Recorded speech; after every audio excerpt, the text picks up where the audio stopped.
ABVP ప్రారంభమైంది 3 మౌలిక లక్ష్యాలతో: నాలెడ్జ్, క్యారెక్టర్, యూనిటీ.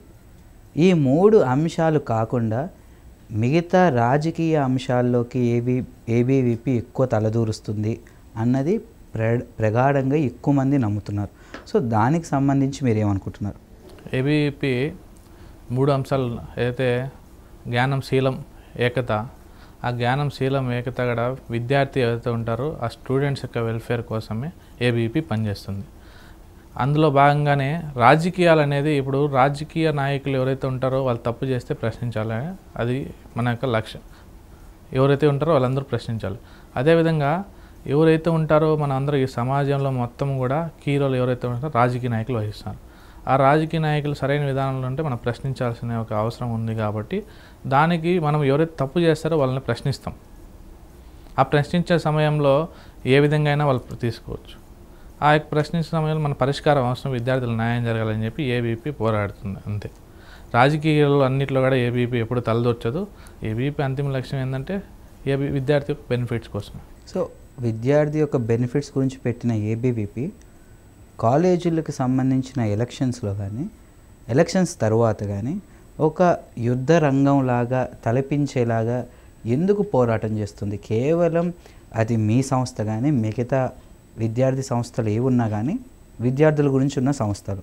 సో మీరు దాన్ని ఎందుకు ఒక యుద్ధ రంగంలో ఉన్న ఒక 2 పక్షాలుగా భావించి, మీరు గెలుపా, మా గెలుపా, మీరు గెలిస్తే అట్లా, మేము గెలిస్తే ఇలాగా అని చెప్పి ఎందుకు యూనివర్సిటీస్లో దీన్ని అలవాటు చేశారు? అసలు ఒక ఎలక్షన్స్ అయ్యే వరకు, ఒక కాలేజీలో కానీ యూనివర్సిటీస్లో కానీ ఎలక్షన్స్ అయ్యే వరకు అది ఉండాలి. దాని తరువాత మీ అందరూ కలిసి పనిచేయాల్సిన అవసరం ఉందంటారా, లేదంటారా? ఇప్పుడు మీరు చెప్పిన పాయింట్ నేను ఏకీపిస్తాను. కానీ జేఎన్యూ లాంటి పెద్ద యూనివర్సిటీలో, అదేవిధంగా ఢిల్లీ యూనివర్సిటీలకు సంబంధించిన కావచ్చు, ఏబీవీపీ గెలిచింది. అదేవిధంగా హైదరాబాద్ సెంట్రల్ యూనివర్సిటీలో రీసెంట్గా 8కి 8 అన్ని సీట్లు కూడా స్వీప్ చేసి ఏబీవీపీ అంతిమంగా విజయం సాధించింది. కానీ ఒకటి ఏంటంటే, ఈ యొక్క సంబంధించిన జేఎన్యూలో ఎవరైతే ఈ కన్నయ్య కుమార్ ఉన్నారో, ఇటువంటి లాంటి దేశ వ్యతిరేక శక్తులు ఎవరైతే ఉంటారో, ఎవరైతే పార్లమెంట్ పైన దాడి చేసిన వ్యక్తులు, ఎవరైతే అఫ్జల్ గురు లాంటి వ్యక్తులని జేఎన్యూ లాంటి విశ్వవిద్యాలయాల్లో అటువంటి యొక్క చిత్రపటాలు పెట్టి పూజ చేస్తూ భారత్కి తుకడే తుకడే, భారతదేశాన్ని ముక్కలు ముక్కలు చేస్తామని చెప్పి బహిరంగంగా నినాదాలు ఇస్తూ చేస్తుంటే ఏబీవీపీ గుమ్మనుండదు. ఎందుకంటే ఈ భారతదేశంలో పుట్టి, ఈ భారతదేశంలో పెరిగి, ఈ భారతదేశం యొక్క తిండి తిని, ఈ భారతదేశం యొక్క స్కాలర్షిప్ పొందుతూ భారతదేశాన్ని ముక్కలు చేసేంత దమ్ము ఉందా నీకు? అటువంటి దమ్ము ఉండి అటువంటి వేస్ట్ వాళ్ళని ఎప్పుడు కూడా ఏబీవీపీ గుమ్మనుండదు, తరిమి కొడుతుంది. అందుకే మేమందరం కూడా అనేక సందర్భాల్లో మేమందరం దేశం మొత్తం మీద కూడా అన్ని విశ్వవిద్యాలయాల్లో కూడా మేము గెలుస్తూనే ఉన్నాం. ఎన్నికలు అనేది అవసరం. ఎందుకంటే మంచి ఒక లీడర్షిప్ వహించే ఒక నాయకుడు ఉంటే దాని ద్వారా అంతిమంగా యూనివర్సిటీ అన్ని రకాలుగా ప్రశ్నించడానికి, డెవలప్మెంట్ పరంగా అన్నీ కూడా చాలా మంచిగా సాగుతాయి. సో దాని కారణంగా అనేక మంది ఒక స్టూడెంట్ అన్నీ కలిసినా కూడా ఏబీవీపీ సింగిల్గా కలిసినా కూడా ద బిగ్గెస్ట్ ఆర్గనైజేషన్ కాబట్టి అంతిమంగా విజయం సాధిస్తుంది. స్టూడెంట్స్ అందరూ కూడా స్వాగతిస్తారు. ఇప్పుడు కన్నయ్య కుమార్ గారి విషయం తీసుకుంటే, మీరు వారు చేసిన ఏదన్నా ఒక తప్పు చేసుంటే యూనివర్సిటీకి సంబంధించిన వైస్ ఛాన్సలర్లు ఉంటారు, లేకపోతే మిగతా సిబ్బంది ఉంటారు.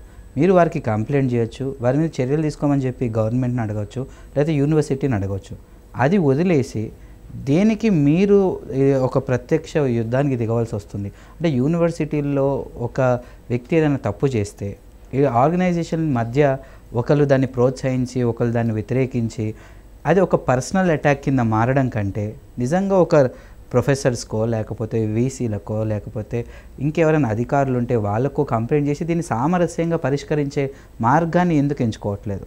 ఈరోజు దేశం మొత్తం మీద కూడా ఏవైతే ఈ కన్నయ్య కుమార్ తెంచిన కమ్యూనిస్ట్ పార్టీ, ఆ యొక్క కమ్యూనిజం పార్టీ ఇజం ఎప్పుడో కోల్పోయింది. దేశం మొత్తం మీద కూడా వాళ్ళకి ఉనికి ఎక్కడ కూడా లేదు. ఆ యొక్క సంబంధించి మీరు చెప్పింటే యూనివర్సిటీలో దేశ వ్యతిరేక శక్తులు పాల్పడి ఈ విద్యార్థుల మధ్య చిచ్చులు పెట్టే ఒక విద్యార్థులని యూనివర్సిటీలకు కంప్లైంట్ చేయండి, ఇంకొకరికి కంప్లైంట్ చేయండి అంటే అవి ఒక ప్రాసెస్ అవి జరుగుతుంటాయి. కానీ మిగతా విద్యార్థులు చేతులు కట్టుకొని గమ్మున ఉండరు కదా. మన యొక్క స్టూడెంట్ ఒక క్లాస్ రూమ్లో 100 మంది ఉన్నప్పుడు 100 మందిలో ఒకరు మనకు ఆపోజిట్ క్లాస్ మొత్తంగా ఆపోజిట్ చేస్తే వ్యతిరేకించాలి కదా. ఆ యొక్క పాయింట్ మేము చేసింది. మా యొక్క ధర్మం ఏదైతే ఉంటుందో, మా యొక్క ఏదైతే ఈ లక్ష్యం ఉంటుందో ఆ లక్ష్యం కోసం ఒక విద్యార్థి నాయకుడిగా, ఏబీవీపీ నాయకులుగా అక్కడ అందరూ కూడా ప్రశ్నించారు. అయితే కన్నయ్య కుమార్ పైన కూడా అనేక కేసులు కూడా నమోదయ్యాయి. అటువంటి వాళ్ళ కోసం ఒకరిద్దరు వల్ల అనేకమంది వాళ్ళు కూడా ఈరోజు కమ్యూనిజం అనేటువంటి కమ్యూనిటీ పరంగా డివైడ్ చేస్తూ ఇక్కడ చిచ్చులు పెట్టే యొక్క వ్యవహారంలో కూడా వీళ్ళందరూ కూడా కీలక పాత్ర పోషించే వాళ్ళందరూ కూడా మేమందరం కూడా గమనున్నాం. అందుకే టైం కూడా వాళ్ళందరికీ కూడా దగ్గర పడింది. ఆల్రెడీ అన్ని యూనివర్సిటీలో కూడా తరిమి కొట్టాం. ఆంధ్ర, తెలంగాణ అన్ని యూనివర్సిటీలో కూడా వాళ్ళందరూ కూడా ఎప్పుడో వాళ్ళ ఇజం కోల్పోయి అందరూ కూడా వాళ్ళ పని వాళ్ళు చూసుకొని గమ్మన ఉంటున్నారు.